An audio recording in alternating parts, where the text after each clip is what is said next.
Mobile Geek's coverage of CeBIT 2015 is powered by Asus.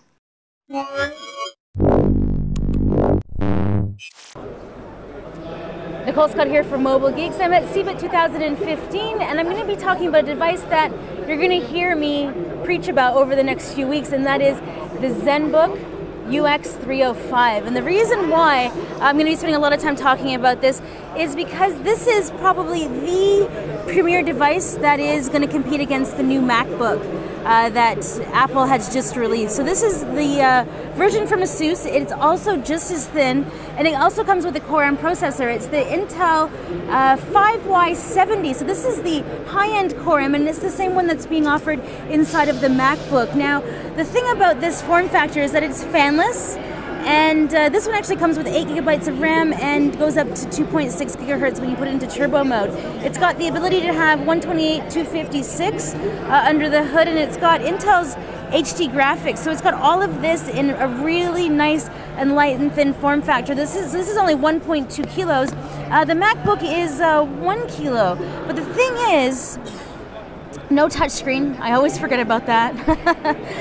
But the thing is, this actually has, let's pull up the battery report. It actually has a slightly larger battery than what is on the MacBook.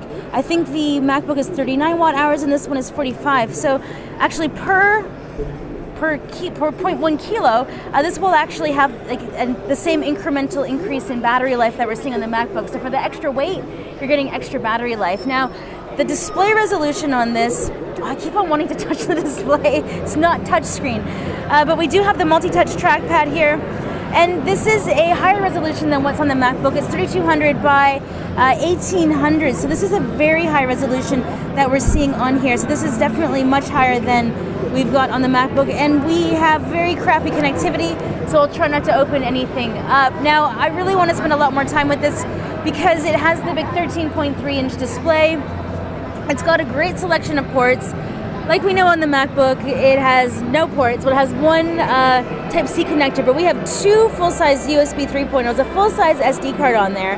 Along the bottom here, we've got the Bang & Olufsen speakers that, to be honest with you, I'm very disappointed in. We could barely hear the media that we were trying to play here on the show floor. I don't think it's that loud, but it's loud enough that it's a serious problem that I'm going to be looking into when I get my review unit, because I definitely want to know how this device performs, because I feel that the Core M processor is really good for everyday productivity, and multimedia is going to be a huge thing you're going to have on this device. But if it has crappy speakers, that's definitely a big downfall. Now, checking out the other side, we have a couple of status LEDs. We have a headphone jack, mini HDMI, another USB port, so that's 3, and then this is the power button. Now, the one thing that makes this device especially attractive is not only is it nice and thin and light, but it also comes at a pretty nice price point. We've seen it online already for $699, which is basically half of what Apple's offering with the MacBook. So slightly larger battery, or average comparable battery life, higher resolution display at almost half the price. Definitely interesting. Cannot wait to get my hands on my review unit, but I just thought I would give you a little bit of my impressions on the UX305 since it is such a sexy device. Nicole Scott here at CeBIT 2015 for Mobile Geeks.